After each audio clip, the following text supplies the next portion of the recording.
La France est une économie de services, c'est clair, lorsque l'on regarde la structure de sa production. Elle appartient au club des pays dont la part de l'industrie dans la valeur ajoutée est parmi les plus faibles. Elle a abandonné toute une série de positions, notamment dans le secteur des biens de consommation. Ces groupes ont externalisé massivement la composante service qu'incorpore la production manufacturière ou délocalisé une partie de la fabrication. En contrepartie, les services marchands et non marchands aux entreprises et aux ménages occupent une part croissante de l'offre hexagonale. La France ressemble en cela aux grandes économies anglo-saxonnes. Ce repositionnement fait-il de la France une puissance exportatrice de services? Non, en première analyse. Son commerce reste dominé par les marchandises. Et l'excédent structurel dans les services n'a pas compensé la grande dégringolade de notre solde de biens depuis une décennie. Pire, voilà que depuis 2014, on assiste à un décrochage alarmant du solde des services. Pour être une puissance en matière de services, pour que notre repositionnement soit gagnant, encore faudrait-il que nos services soient exportables et compétitifs. Avant d'enterrer trop vite l'économie française, tordons d'abord le cou à une idée reçue, l'idée selon laquelle la France serait un piètre exportateur de services. Si je m'en tiens à la vision comptable standard, certes, les biens sont largement majoritaires dans nos exportations, près de 68%. Mais la France fait partie des pays dont la part des services est parmi les plus importantes. Elle n'est surpassée que par les pays disposant de places financières surdimensionnées, Luxembourg, Royaume-Uni notamment, ou mono-spécialisés dans le tourisme, la Grèce, le Portugal.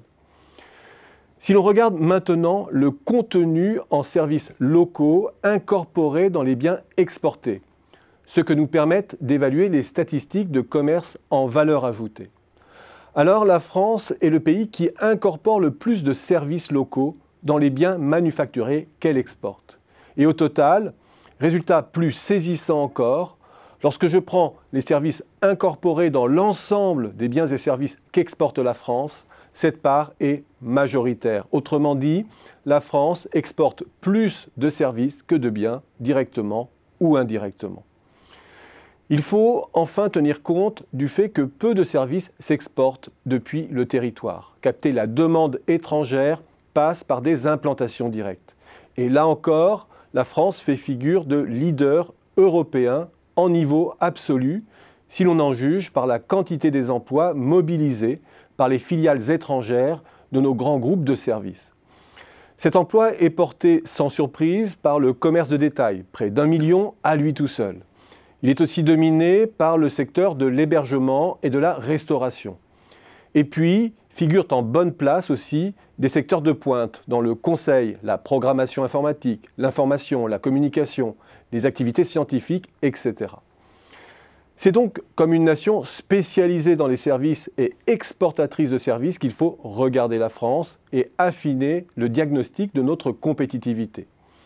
À l'heure de l'industrialisation des services, sous l'effet du numérique, la France est-elle en mesure de maintenir son rang? C'est une question vitale, plus encore que celle obsessionnelle de la compétitivité de notre industrie.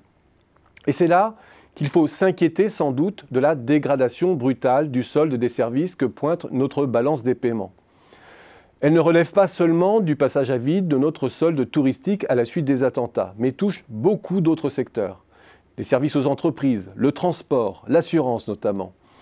Et si l'on ajoute à cela les positionnements dominants de nos implantations à l'étranger, que sont le commerce, l'hébergement-restauration, le secteur de l'information et de la communication, ces secteurs ont tous un point commun.